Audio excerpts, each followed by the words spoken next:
निवेदन है कि इस कहानी को पूरा अंत तक ध्यान से सुनिएगा, जिसे जान करके आप ये जानेंगे कि कम उम्र में ही बुढ़ापा क्यों आते हैं।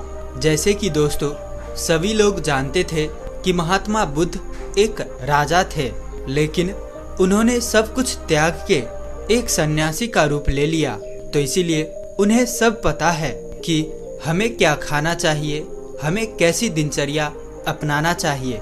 तो दोस्तों, आज हम महात्मा बुद्ध के वो 12 महत्वपूर्ण नियम, यानी कि एक और से कह लो कि आज हम उनके पूरे जीवन के सार हम जानने वाले हैं। दोस्तों, इसीलिए सभी से निवेदन है, सभी से गुजारिश है कि पूरी कहानी को ध्यान से जरूर सुने और उस 12 बातों को सुन करके अपने जीवन में उतार लीजिए। मैं आपको गारंटी देता हूँ कि आपको कभी बीमारी नहीं होगी और आपको कोई बुढ़ापा छू ही नहीं पाएगा। दोस्तों, इसे हम समझते हैं एक कहानी के माध्यम से। एक बार की बात है, एक राज्य में वीरसेन नाम का एक राजा था। राजा बहुत ही दयालु, बहुत दयावान और एक न्यायप्रिय राजा था। उनके 2 रानियां थी। उनके दोनों रानियां अति सुंदर, वो भी रानियां उस राजा के स्वभाव पर गई थी। वह रानियां भी बहुत ही धार्मिक प्रवृत्ति की थी। तो राजा इतने न्यायप्रिय राजा थे कि उनकी प्रजा कभी दुख के सामना ही नहीं करते थे, क्योंकि राजा ने अपने मंत्रिमंडल में 9 ऐसे मंत्रियों का गठन किया था कि जिनके जिम्मे में हर एक डिपार्टमेंट बांटा गया था। तुम प्रजा का खान पान का ध्यान रखोगे, सबके मतलब अलग अलग काम बांटे गए थे। तुम्हें ये कार्य करना है, और इतना उनका सत्य हिदायत था। कोई भी अपने काम में लापरवाही पाने पर उसे मृत्यु दंड दिया जाएगा। इसलिए उनकी जो समूह में, जो उनकी मंत्रिमंडल में जो मंत्री थे, वो बहुत ईमानदारी से काम करते थे। और राजा जो है, कभी भी उसे जब न्याय करना होता था सभा में उनके साथ, तो कभी भी वो अपने न्याय नहीं करता था। वो किसी के साथ एक पक्षी न्याय नहीं करता था। वो दोनों पक्ष के एक एक पॉइंट को समझते थे। दोनों के विषयों पर, मुद्दों पर ध्यान देकर वो सही और निष्पक्ष फैसले सुनाते थे। इस तरह से राजा के प्रजा के जो राज्य थे, उसमें सब प्रजा सुखी थे। अब राजा का एक नियम यह भी था कि हर हफ्ते एक सभा लगेगी। पूरे राज्य के जितने लोगों थे, उनकी एक सभा बुलाई जाती थी। किसके घर कितने अनाज हो रहा है, किसके घर खाने को नहीं है, उसे अनाज दिया जाता था। ऐसी एक प्रकार की व्यवस्था थी। तो उनके जो सभी जो है प्रजा थे, वो एकदम सुख जीवन में चल रही थी। तो इसी समय से उनका राज्य आसानी से चल रहा था। सारी प्रजाएं सुखी थी, और इसी सुखी के वजह से हमेशा जो है सारी प्रजाएं राजा का गुणगान गाया करते थे। ऐसे ही एक दिन सभा चल रही थी। उसी सभा में एक किसान और उसकी पत्नी आते हैं और कहते हैं, महाराज, आज हमारे पास एक बहुत बड़ी समस्या है। कृपया आप हमें हमारी समस्या का समाधान करें। राजा बोलते हैं, क्या बात है, बताइए किसान। कहते हैं कि मेरे 2 बेटे हैं। अभी मेरे बेटे की उम्र बहुत कम है। अभी उसकी उम्र ज्यादा से ज्यादा 27 से 28 साल होगा, लेकिन वो देखने में ऐसा लग रहा है कि जैसे उसकी उम्र 60 साल हो।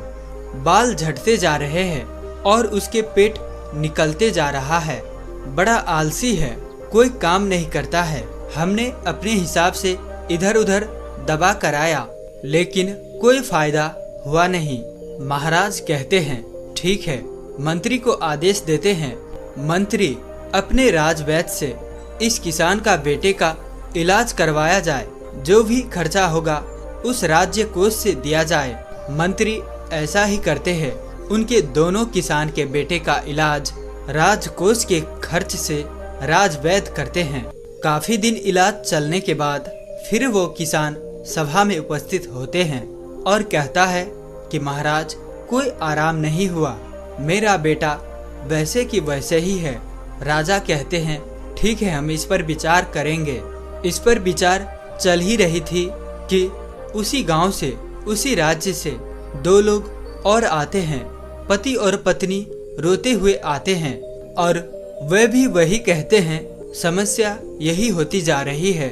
फिर धीरे धीरे सभा चल ही रही थी कि ऐसे ऐसे एक एक करके पूरे गांव के आधा से ज्यादा लोग आए। राजा असमंजस में पड़ गए। उन्होंने तुरंत आपातकालीन सभा बुलाई कि सारे राजवैद्यों को बुलाया जाए, दूर दूर से राजवैद्यों को बुलाया जाए और दिखाया जाए कि आखिर ऐसी क्या समस्या है जिसकी वजह से हमारे राज्य के सभी नवयुवक बूढ़े दिखने लगे हैं। इस पर पूरा खोज करे, अनुसंधान करे। राजा का यह सख्त आदेश था। सारे मंत्रियों को जल्द से जल्द इस पर कार्रवाई किया जाए। पूरे राज्य के छानबीन करके सबके घर के पता लगाया जाए कि इसका क्या कारण है। बाहर से भी वैद्य को बुलाया गया। जितने जितने प्रसिद्ध वैद्य थे सारे वैद्य को बुलाया गया और फिर एक आपातकालीन बैठक की। उस आपातकालीन बैठक में सारे राजवैद्यों से विचार विमर्श किया गया कि राजवैद्य लोग, आपके पास 10 दिन का समय है। इस 10 दिन के समय में पूरे राज्य के हर एक घर घर की बीमारी का आप पता लगाइए। ऐसी कौन सी बीमारी है, क्या चीज खाने से ये हो रही है, उसे पता लगाया जाए। जो भी राजवैद्य इस बीमारी का सही सटीक पता लगा लेगा, उस राजवैद्य को पुरस्कार के रूप में मैं एक राज्य दे दूंगा। अब सारे राजवैद्य एकदम से जुट गए, अपने पोथी पथरा किताब लेकर के, और घर घर जाके रात दिन एक करके पूरा 10 दिन छानबीन चलता रहा। फिर 11वें दिन राज की सभा लगती है। उस राजसभा में सारे राजवैद्य, पूरे राज्य के लोग इकट्ठा होते हैं। फिर राजा एक एक करके सारे राजवैद्य से पूछते हैं। सारे राजवैद्य अपने अपने विचार रखते हैं। महाराज, हमने तो बहुत छानबीन किया और छानबीन के हिसाब से औषधियाँ और उपचार भी किए, लेकिन किसी को आराम नहीं मिल रहा है। तो उसमें से एक राजवैद्य खड़ा होता है जो बहुत बुजुर्ग था। उसकी उम्र लगभग 130 से 135 साल की थी और उसने कहा, हमारा जो अपना निष्कर्ष निकला, हमारा जो अपना अनुभव है, उस अनुभव से हमें यही लगता है कि यहाँ के रहन सहन, यहाँ के खाने में कुछ दिक्कत हो रही है, जिसकी वजह से ये सब हो रहा है, लेकिन हमारे पास इसका सटीक जवाब नहीं है। राजा उस बुजुर्ग राजवैद्य की बात को सुनकर असमंजस में पड़ जाता है। 130 साल का बुजुर्ग बता रहा है तो इसका समाधान क्या होगा। कुछ देर बाद वह राजा कहता है, राजवैद्य, आप अब इसका समाधान आप ही बताएंगे, क्योंकि हम आज 1 महीने से इसके कारण हम खुद बहुत ज्यादा चिंतित है। हमारी प्रजा परेशान होती जा रही है और हम भी देख रहे हैं, हम भी इसी सोच में परेशान होते जा रहे हैं। मेरे भी बाल झड़ने शुरू हो गए हैं। हमारे परिवार में महारानियां, राजकुमार, राजकुमारियां जो भी है, सब लोग अपनी प्रजा से परेशान है। आखिर समाधान तो बताइए। फिर वह राजवैद्य हाथ जोड़कर खड़े होते हैं और राजा से कहते हैं, राजा हमें क्षमा करिए, लेकिन हमारे पास एक उपाय जरूर है। इस समस्या का सारा समाधान एक ही आदमी के पास है। अगर उस आदमी को ढूंढ के लाया जाए तो आपकी राज्य के सारे समस्याएं खत्म हो जाएगी, सारी बीमारियां खत्म हो जाएगी। उनके अलावा इसका समाधान किसी के पास नहीं है। महाराज कहते हैं, राजवैद्य जल्दी बताइए, इस शुभ काम में देरी मत करिए। मुझे जल्दी उस महापुरुष, उस ज्ञानी का नाम बताइए, हम उन्हें अपनी राज्य में आमंत्रित करेंगे। वह राजवैद्य कहता है, क्षमा करें महाराज, हमें उनका पता नहीं है कि वो कहाँ रहते हैं, लेकिन उनका किसी राज्य में उपदेश चल ही रहा होगा।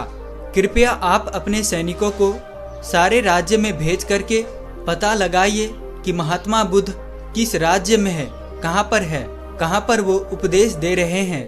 केवल उन्हीं के पास इस समस्या का समाधान है और दूसरा किसी के पास इसका समाधान नहीं है। राजा ये बात जैसे सुनते हैं राजवैद्य के मुंह से, अपने जो वो 9 उनके मंत्री थे, जो सबसे काबिल मंत्री थे, उन्होंने उनको आदेश दिया कि जल्दी से जल्दी महात्मा बुद्ध का पता लगाया जाए और उन्हें आदर सम्मान के साथ अपने राज्य में लाया जाए। ये हमारा सख्त आदेश है। इसके लिए जितने भी सेना चाहिए, जितने भी गुप्तचर चाहिए, ले लीजिए और आप पता लगाइए इस समय महात्मा गौतम बुद्ध का उपदेश किस राज्य में चल रहा है। वह जरूर आएंगे, उनका हमारा संदेश भेजिए। अगर वह नहीं आते तो आप मुझे बताइएगा, मैं खुद उनके पास चला जाऊंगा। अपने समस्या का निवारण लेकर सारे मंत्री तुरंत चारों दिशा में फैल जाते हैं और काफी अथक प्रयास करने के बाद, काफी मेहनत करने के बाद महात्मा बुद्ध का काफी दूर राज्य में पता चलता है कि वहां उपदेश दे रहे हैं। मंत्री वहां जाता है और महात्मा बुद्ध को प्रणाम करता है और कहता है, भगवान, आपको हमारे राजा ने बुलाया है।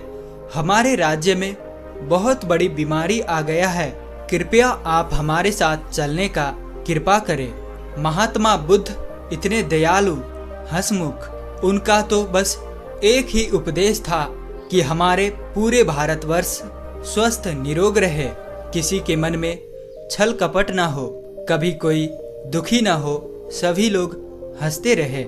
जैसे ही उन्होंने सुना सैनिक के मुंह से, उन्होंने कहा, क्यों नहीं, तुरंत चलते हैं। और महात्मा बुद्ध उस मंत्री के साथ मंत्री के राज्य में आने के लिए तैयार होते हैं और उनके साथ जो उनके शिष्य थे वो भी आते हैं। महात्मा बुद्ध को राजा दरबार में स्वागत करता है, उन्हें प्रणाम करता है, उन्हें सादर आमंत्रित किया जाता है, बड़े स्वागत सम्मान किया जाता है। और फिर वह राजा महात्मा बुद्ध से कहते हैं, आप ये हमारे प्रजा, अब देख रहे हैं इतनी विशाल प्रजा है, बड़े ही हंसमुख प्रजा थी, बड़े ही सुखी प्रजा थी, लेकिन आज इनके ऊपर बहुत भारी विपत्ति आ गई। जब इनके ऊपर विपत्ति आ गई है तो मान लो हमारे ऊपर भी विपत्ति आ गई है। ये प्रजा नहीं है, ये हमारे परिवार के सदस्य है। कृपया आप ही इन सब का समस्याओं का समाधान करें। महात्मा बुद्ध राजा की तो पहले ही प्रशंसा सुन चुके थे। राजा के सोच और विचार से महात्मा बुद्ध प्रभावित होकर महात्मा बुद्ध मुस्कुराते हैं और राजा से कहते हैं, क्यों नहीं, ये तो कुछ नहीं है, सब ठीक हो जाएगा, ये समस्या सब लोग अपने आप पाले हैं। ऐसी बातें सुनकर राजा मुस्कुराता है, इतनी बड़ी समस्या है और महात्मा बुद्ध कह रहे हैं कोई समस्या नहीं है। तो राजा कहते हैं, ठीक है गुरुवर, जैसे भी हो आप हमारे प्रजा को ठीक कर दे। महात्मा बुद्ध के सामने एक चेला खड़ा था। महात्मा बुद्ध उस चेले के तरफ इशारा करता है तो चेला कहता है, ठीक है राजा, कल से मैं रोज सुबह 4 बजे आपके राज्य में हमको एक ऐसा खुला स्थान दे दीजिए जहाँ पे आपके राज्य के सारे लोग एकत्रित हो सके, जहाँ खुला वातावरण हो, जहाँ प्राकृतिक धूप आती हो, जहाँ प्रकृति की सारे हवाएं आती हो, सुनहरा माहौल हो। वहाँ पे कल से हमारा 4 बजे से शुरू हो जाएगा लोगों को उपचार देना, लेकिन उससे पहले आप अपने राज्य में एक आदेश लागू कर दीजिए कि सब उस स्थान पे, आपके पूरे राज्य पे और आप खुद उस स्थान पर सभी लोग उपस्थित हो। सभी लोग को वहाँ से कल से ही उपदेश देना शुरू हो जाएगा और यह उपदेश 12 दिन तक चलेगा। 12 दिन करके एक एक उपदेश दिया जाएगा और 12वें दिन आपकी जो पूरी प्रजा है वह प्रजा स्वस्थ हो जाएगी। राजा शिष्य की मुंह से ये बात सुनकर बड़े खुश होते हैं। सिर्फ 12 दिन में राजा कहते हैं, ठीक है, जो भी खर्चाए आएगा वो सारे हमारे राज्य कोष से दिया जाएगा। फिर वह शिष्य कहता है, कोई खर्चा नहीं आएगा महाराज, आप निश्चित रहिए। आप सिर्फ और सिर्फ अपने प्रजा में ये सख्त आदेश करवा दीजिए, जो 4 बजे यहाँ उठकर नहीं आएगा उसे दंड दिया जाएगा। राजा ने ये आदेश लागू कर दिया और कहा कल सुबह सबको वहां आना है। राजा ने एक बहुत बढ़िया सा स्थान निर्धारित किया और कहा कि कल पूरी प्रजा उसी स्थान पर आएगी, हम भी आएंगे और वहां पर महात्मा बुद्ध की विचार को सुनेंगे और जैसे महात्मा बुद्ध कहेंगे हम उसके पालन करेंगे और हमारे सारे गुप्तचर सबके घरों पर निगरानी रखेंगे। जो भी उपदेश का पालन नहीं करेगा उसे सभा में दंडित किया जाएगा। ये सारी बातें घोषित करने के बाद पूरी प्रजा महाराजा को प्रणाम करती है और कहते हैं नहीं महाराज, हम सभी लोग वहां पर उपस्थित होंगे। महात्मा बुद्ध को सभी लोग प्रणाम करके वहां से चले जाते हैं। उस दिन की सभा वहीं पर स्थगित होती है। फिर अगले दिन कल से महात्मा बुद्ध के प्रवचन शुरू होने वाला था। उसमें वो उपदेश देने वाले थे। कल पहला उपदेश था तो वहां पे सबको 4 बजे आना था। महात्मा बुद्ध वहां पे 4 बजे पहुंच जाते हैं और उस राज्य के सारे लोग 4 बजे पहुंच जाते हैं। फिर वहां पे महात्मा बुद्ध पहला उपदेश बताते हैं। वो पूरी राज्य को संबोधित करते हैं और अपने शिष्य को इशारा करते हैं कि लोगों को बताओ। उनका शिष्य खड़ा होता है अपने स्थान से और कहता है कल से पूरे राज्य के लोग 4 बजे उठेंगे। सुबह 4 बजे 4 बजे जो होता है वो ब्रह्म मुहूर्त होता है। इसी 4 बजे सबको उठना है। सब उठने के बाद 2 से 3 गिलास गुनगुना पानी करना है और सबको बैठ के अलथी पलथी मार के जो गुनगुना पानी है वो मिट्टी के बर्तन में पीना है। मिट्टी के बर्तन से पानी सीप सीप करके पीना है। इसी को जो अनुसरण नहीं करेगा वो आराम नहीं होगा। महात्मा बुद्ध का पहला उपदेश था। इस पहला उपदेश को पालन करेगा और उसके बाद कल दूसरा उपदेश दिया जाएगा। कल ये उपदेश का सब पालन करके आएंगे। सभा वहीं समाप्त होती है। फिर अगले दिन सभी लोग समय से उपस्थित होकर वहां आ जाते हैं। सब लोगों से फिर महात्मा बुद्ध के शिष्य पूछता है क्या हुआ, कितने लोग पालन किए। सब लोगों ने हाथ उठाया और सभी ने कहा कि हमने इसका पालन किया और आज हमें बहुत आराम मिला। हमारा पेट एकदम सही से साफ हुआ, शरीर एकदम हल्की फुल्की लग रही है, एकदम हम स्वस्थ लग रहे हैं। तो फिर महात्मा बुद्ध का शिष्य कहता है अब दूसरा उपदेश जो करना है, सबको टहलने चलना है।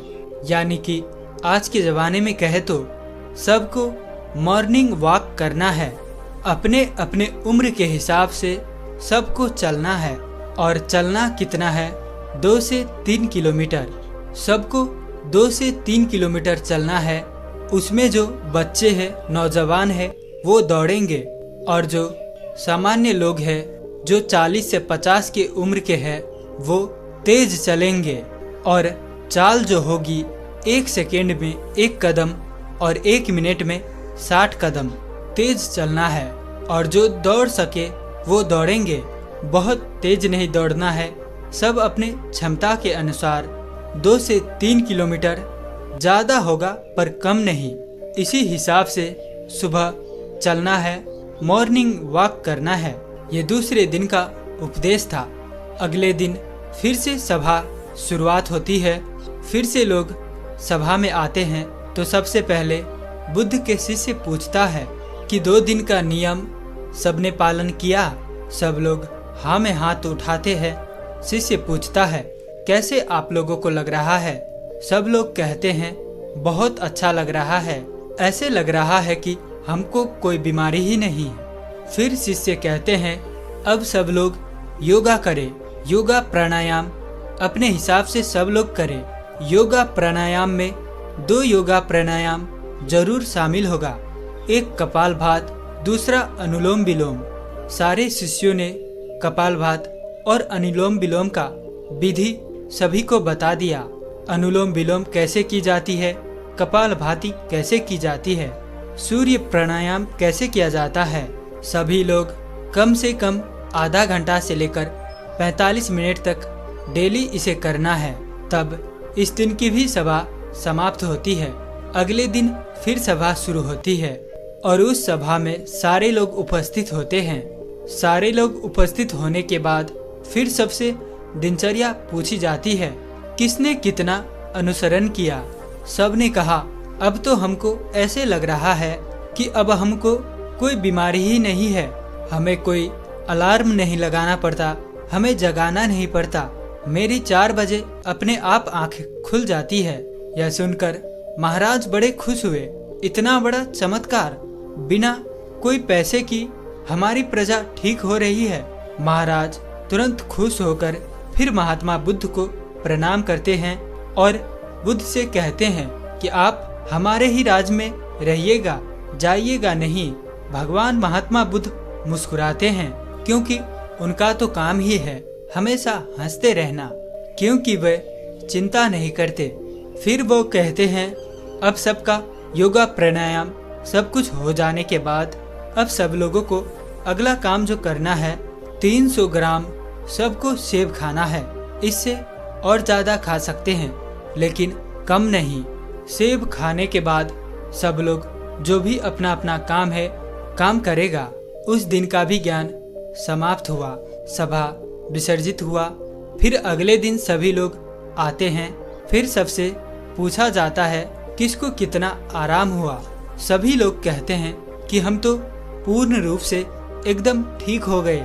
फिर वो शिष्य कहता है, नहीं, अभी तो आधी बाकी है, अभी तो आधा नियम और करना है। जब आप पूरे नियम को अनुसरण कर लोगे तो आपको कोई बीमारी नहीं आएगी। बुढ़ापा तो छूमंतर हो जाएगी, बुढ़ापा पास नहीं आएगी, मर्दाना ताकत बरकरार रहेगी। हमारे महात्मा बुद्ध की तरह सभी के चेहरे पर चमक बनी रहेगी। फिर कहते हैं कि अगला उपदेश क्या है। अब सब लोग सेब खाए हैं, सेब मान लीजिए सबने खा लिया है 7 से 8 बजे तक। उसके 2 से ढाई घंटे बाद सबको अपने फुल डाइट लेना है, सबको फुल खाना खाना है। खाने में क्या क्या खाना है, अब खाने का वो शिष्य बताता है। सबको रोटी खाना है, मल्टीग्रेन रोटी, मिक्स रोटी। वो कहता है उसमें गेहूं नहीं होगा, गेहूं अच्छा चीज नहीं है। सावा, जौ, बाजरा, रागी, मक्के और एक चना, ये 5 चीजों को सबको रोटी बनाना है और सबकी थाल में इसकी रोटी होगी। एक कटोरी दाल होगी और उसमें देसी घी गाय का डाला हुआ और एक कटोरी मिक्स सब्जी या साग होगा। सीजन के हिसाब से जो सीजन वाली सब्जी होती है वही खाना है, बिना सीजन वाली सब्जी नहीं खाना है। बिना सीजन वाली सब्जी स्टोर की होती है, वो नुकसान पहुंचाती है। साग सब्जी जो भी खाना है वो सीजन के ही खाना है। ये सारी चीजें खाने के बाद उसके आधे घंटे के बाद उसमें एक कटोरी 200 ग्राम सबको दही खाना है। दही में गुड़ डाल के, तो जब आप खाना खा के आधे घंटे के बाद दही में गुड़ डाल के खाओगे तो आपका खाना वो सब आसानी से पच जाएगा, जो कि दही में लैक्टोबायोटिक एसिड पाया जाता है, जो हमारे खाने को पचाता है, हमारे लीवर को मजबूत बनाता है। इतना जो खाएगा उसकी सारी बीमारियां खत्म हो जाएगी। अब ये आज का उपदेश हो गया, कल सब इसको अनुसरण करके आएगा। तब सब लोग खुशी खुशी अपने घर जाते हैं। जैसे वो उपदेश में बताया गया सब लोग उसका पालन करते हैं। सब फिर अगले दिन की सभा होती है, सारे लोग सभा में उपस्थित होते हैं। सबसे पूछा जाता है किसको कितना आराम है। सारे लोग कहते हैं, अहो भगवान, हमको तो कुछ बीमारी ही नहीं है, हम तो पूर्ण रूप से ठीक हो गए, हमको तो लगता ही नहीं कि हम कभी बीमार हुए थे। महाराज और खुश हो गए। राजा कहते, वाह, ये तो खाने से सब लोग ठीक हो गए, खाने से सबकी बीमारियां ठीक हो गई। धीरे धीरे ऐसे देखने में लग रहा है कि सबका मोटापा भी अपने आप चले जाएगा। तब वह शिष्य कहता है, रुकिए, अभी तो और कुछ बाकी है, अभी तो इतना ही है, आगे की और सुनिए। तो वह सबसे पहले ये बताता है आप लोग ये भी ध्यान रखना, खाना और पीना दोनों एक साथ नहीं करना है। या तो खाइए या तो पिए। कहने का तात्पर्य है, अगर हम पानी पी रहे हैं, कोई भी तरल पदार्थ ले रहे हैं, तो हम उसको खाने से 1 घंटे पहले या खाने के 1 घंटे बाद ही लेंगे। खाते समय 1 घुट पानी नहीं पीना है और ना ही खाने के बाद हमें तुरंत पानी पीना है। खाना खाने के 1 या 1.5 घंटे बाद ही हमें पानी पीना है। इस बात को ध्यान में रखें। अब फिर बताते हैं शाम को क्या नाश्ता लेना है। जैसे सब लोग 10 से 11 बजे खाना खा लिया, अब सबको भूख लग जाएगी, तो 4 बजे 5 बजे क्या लेना है। 4 से 5 बजे सबको 1 प्लेट सलाद लेना है और सलाद सबके वजन के हिसाब से होगा। अगर किसी का 50 किलो वजन है तो उसका 5% यानी 250 ग्राम। अगर किसी का 60 किलो है तो 300 ग्राम। किसी का 70 किलो वजन है तो 350 ग्राम। किसी का 80 किलो वजन है तो 400 ग्राम सलाद लेना है। उस सलाद में क्या क्या होगा? सलाद में होगी गाजर, चुकंदर, मूली, टमाटर और उसमें 1 टुकड़ा होगा अदरक का, 3 से 4 लहसुन की कलियां होंगी और उसको स्वाद के लिए आपको छिड़कना है तो उसमें आप काला नमक डाल सकते हैं और जीरा, भुना हुआ जीरा भी डाल सकते हैं। सलाद लेने के पहले भी कुछ खाना पीना नहीं, जैसे पहले की बता दिया है। इसे फॉलो करें और अगले दिन आए तो उस दिन की सभा समाप्त होती है। सब लोग अपने घर जाते हैं और जैसे तैसे वो नियम बताए गए थे सब लोग उनका पालन करते हैं। फिर जब वो अगले दिन सभा में आता है तो उनसे पूछा जाता है, आप लोगों को कैसे लग रहा है? आपकी शरीर कैसे लग रहा है? सब लोगों के चेहरे पर मुस्कान और सबके चेहरा जैसे एक तेज की तरह चमक रहा था। ऐसे लग रहा था कि मानो इनकी ढलती उम्र थम सी गई है, इतना एहसास हो रहा था। फिर राजा बड़े खुश होते हैं। प्रजा खुशी खुशी से सब उत्तर दे दिए। फिर वह राजा महात्मा बुद्ध के चरणों में जाकर प्रणाम करते हैं। वह कहता है, धन्य है भगवान, आपने तो सबको खाने से ठीक कर दिया। तो वो शिष्य कहता है, महाराज रुकिए, अभी तो और सारे उपदेश बाकी है। अभी जब मैं पूरा उपदेश बता दूंगा तो हमारे भगवान की तरह कोई बीमारी नहीं होगा, कभी किसी को बुढ़ापा ही नहीं आएगा। राजा कहते हैं, जल्दी बताइए गुरुवर, जल्दी बताइए, हमसे सारी चीजें सुनने को बड़ी इच्छा है। मन में भी मैं अपने आप को ऐसा महसूस कर रहा हूँ कि जैसे मुझे कोई बीमारी नहीं है। मैं अभी 16 साल का हूँ। फिर बताते हैं अब रात को क्या करना है। सबका खाना जो रात का है, सूर्य डूबने से पहले सब लोग खाना खा लेना है, क्योंकि जब सूर्य ढलने लगता है हमारे पेट पर जब सूर्य की रोशनी पड़ता है, हमारा जो जठरा अग्नि है, हमारा अग्नाशय, वो ज्यादा काम करता है। जब धीरे धीरे सूर्य की रोशनी झड़ने लगती है, कम होने लगता है, तो जठर अग्नि काम करना बंद कर देती है। इसीलिए ऋषि मुनि लोग सूर्य डूबने से 1 घंटे पहले खाना खा लेते थे। तो इसके 2 फायदे हैं। जब आप सूर्य डूबने के पहले खाना खा लेंगे तो आपका सारा खाना पच जाएगा और जब आप सोने जाएंगे तो 3 से 4 घंटा में आपका खाना पूर्ण रूप से अच्छी तरह से पच जाएगा। इसके फायदे, एक तो आपकी नींद बढ़िया आएगी। अगर आप लेट खाना खाते हैं, अपने जीवन को बिगाड़ लेते हैं, तो उसमें क्या होता है, आपको जल्दी नींद नहीं आएगी, आपके पेट में अच्छे से खाना डाइजेस्ट नहीं होगी, पचेगा नहीं। इससे आपको गैस एसिडिटी बनेगी। इसीलिए आपको सूर्य उदय से 1 घंटे पहले रात की खाना खा लेना है।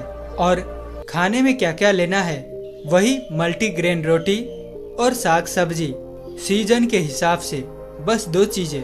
और खाना कितना खाना है, नाम मात्र, यानी कि हल्का खाना खाना है, जिससे लगे कि आपने खाना नहीं खाया है। फिर उसके 1 घंटे के बाद आपको 1 गिलास दूध पीना है। उसमें 3 ग्राम हल्दी डाल देना है। हल्दी शुद्ध घर की होना चाहिए, बाजार की नहीं। उसे उबाल कर फिर ठंडा हो जाए, फिर आपको पीना है। हल्दी वाला दूध आपकी सारी बीमारियों को नाश कर देगा। ये इतनी शक्तिशाली होती है। अब सब इसको पालन करेंगे और उसको फॉलो करने के बाद दूध पीने के तुरंत बाद सोने नहीं चला जाना है। दूध पी के 1-2 घंटे के बाद सोने चला जाना है और आपको रात्रि के 10 बजे तक में सोने चला जाना है। जब आप 10 बजे सो जाएंगे, आपको फर्स्ट क्लास नींद आएगी। आपके सारे खाने डाइजेस्ट हो गए। जब आपको अच्छी नींद आएगी तो 4 बजे सुबह अपने आप आपकी आंखें खुल जाएगी। आपको कोई टेंशन नहीं रहेगा, कोई बीमारी नहीं लगेगी। आखिरी में शिष्य कहता है, ध्यान से सुनिएगा, सबको वर्तमान में जीना है, सबको बच्चे की जिंदगी जीना है। जैसे जो छोटे बच्चे होता है उन्हें कोई टेंशन नहीं होता है। मेरे मम्मी का पड़ोसी से झगड़ा हो रहा है, पड़ोसी का पापा से झगड़ा हो रहा है, उसे कोई मतलब नहीं। मेरे घर में खाना है या नहीं है, उस छोटे बच्चे को जो खाना मिल जाता है वो उसे खाकर अपने आप खेलता रहता है, सिर्फ उसका पेट भरा रहे। अगर उसका पेट भरा हुआ है तो उसे कोई मतलब नहीं। इसीलिए आप सभी अपना वर्तमान में जिए, भूत भविष्य का चिंता मत करिए। आज हमारे साथ जो है उसमें खुश रहिए। भविष्य में क्या होगा, भूत में क्या बीत गया, उसकी चिंता मत करिए। जब आप वर्तमान में जिएंगे तो कोई टेंशन नहीं होगा, तनाव नहीं होगा और बीमारी नहीं होगी। जो लोग इन नियमों का पालन करेंगे। और एक बात, कभी कोई बाहर की चीज मत खाना। जो खाना अपने घर की शुद्ध बना करके खाना, क्योंकि बाहर की चीजों में बहुत मिलावट होती है। ये आज की पूरी उपदेश, उसी उपदेश को जो पालन करेगा वो कभी बूढ़ा नहीं होगा, उसे कभी बीमारी नहीं होगी। ये नियम सब पालन करेंगे। फिर 1 महीने बाद यहीं पर एक सभा लगेगी, सब इसी सभा में उपस्थित होंगे। समय बीत गया, 1 महीना फिर हुआ। 1 महीने बाद महात्मा बुद्ध महाराज के पास पहुंचते हैं, उनके दरबार में पहुंचते हैं।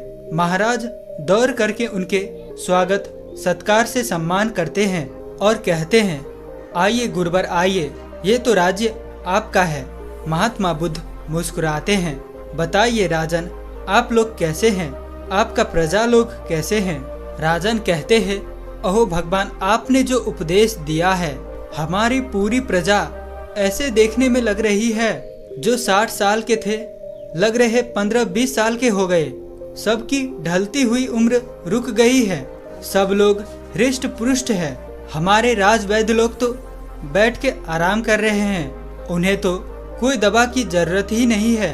सब लोग अपने आप तंदुरुस्त है, हमारी प्रजा बड़ी खुश है। मैं यही चाहता हूँ कि कल हमारे प्रजा आपकी दर्शन करना चाहती है। कल सभी को सभा में बुलाता हूँ, कल के लिए आप कृपया करके रुक जाइए। और राजा अपनी पूरी प्रजा को एकत्रित करता है। उनकी सारी प्रजा महाराज भगवान बुद्ध को प्रणाम करता है। महात्मा बुद्ध मुस्कुराते हैं और कहते हैं, आयुष्मान भव। सब लोग खुश होते हैं, पूरी प्रजा खुश होते हैं। इस उपदेश को जीवन भर पालन करने का सब लोग वहीं पर प्रण लेते हैं और राजा कहते हैं, आपने जो ये उपदेश दिया है, मैं इसे अन्य लोगों तक भी पहुंचाऊंगा, ज्यादा से ज्यादा लोगों तक पहुंचाऊंगा। राजा और प्रजा के मुख से ये बातें सुनकर भगवान बुद्ध बेहद खुश होते हैं और फिर महात्मा बुद्ध वहां से चले जाते हैं। दोस्तों,